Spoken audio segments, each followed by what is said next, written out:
Ainda há muita discussão em torno do ajuste que está sendo implementado pelo governo. Claro que há um voto de confiança importante, porque hoje a gente vê um diagnóstico muito mais correto da situação financeira do país e também das medidas que devem ser tomadas para viabilizar um ajuste para valer e de longo prazo. Agora, a questão é que o governo Temer continua fazendo várias concessões, a cada nova concessão ele inventa uma desculpa para justificar eventuais retrocessos, mas vai avançando com aquelas propostas que são fundamentais para a reestruturação das finanças. Uma delas é a renegociação da dívida dos estados, a outra é a PEC, que vai limitar os gastos do setor público como um todo. Eu falo da polêmica, especialmente em torno da renegociação da dívida dos estados, que é o fato mais recente. O governo, de início, propôs uma limitação, um congelamento dos reajustes do funcionalismo por 2 anos para viabilizar o enquadramento mais fácil das contas dos estados, de um modo geral, à lei de responsabilidade fiscal e também a essa PEC, que deve limitar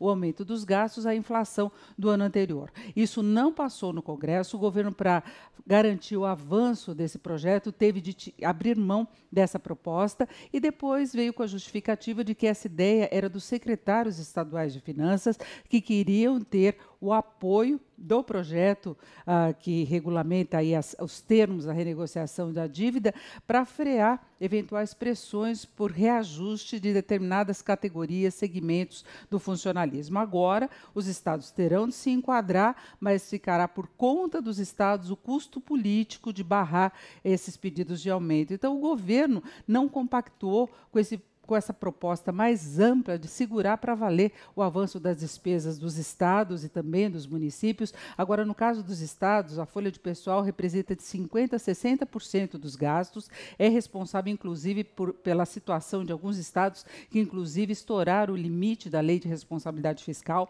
Eles terão aí 10 anos pela frente para se enquadrarem, eles terão um bom período aí de carência para o pagamento da dívida que tem junto ao Tesouro por conta de uma renegociação lá atrás das dívidas, mas que uma dívida que foi crescendo demais pelo critério de correção. Então, os estados hoje estão numa situação dificílima e o governo ainda pode fazer mais concessões no sentido de enviar recursos para estados do Norte e do Nordeste que não foram tão beneficiados assim pela renegociação, porque tinha uma situação de dívida muito diferente, bem mais confortável do que os estados do Sul e do Sudeste. Enfim, é a situação que está colocada. O governo não avançou com a intensidade como esperava em termos dessas propostas de ajuste das contas, está apostando todas as fichas na aprovação da PEC, que vai limitar o aumento de gastos, mas isso também terá de ser muito negociado pelo governo com o Congresso, uma tramitação que deve ser demorada e que pode esbarrar na própria agenda que nós teremos pela frente. Estamos com o processo de impeachment da presidente Dilma, tem a cassação de Eduardo Cunha,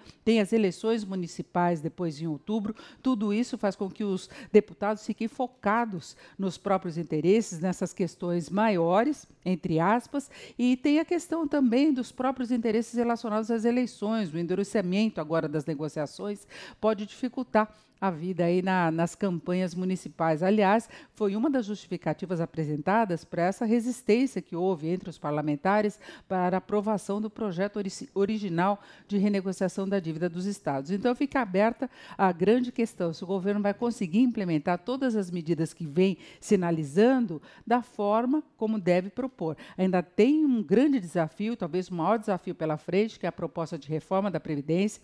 O governo ainda terá de avançar com os projetos de concessões, de privatizações, que podem assegurar a entrada de recursos de uma forma mais saudável do que o aumento de carga tributária, que também não está descartado ainda, e concessões, privatizações podem ajudar a alavancar investimentos, alguma atividade a mais para a economia brasileira.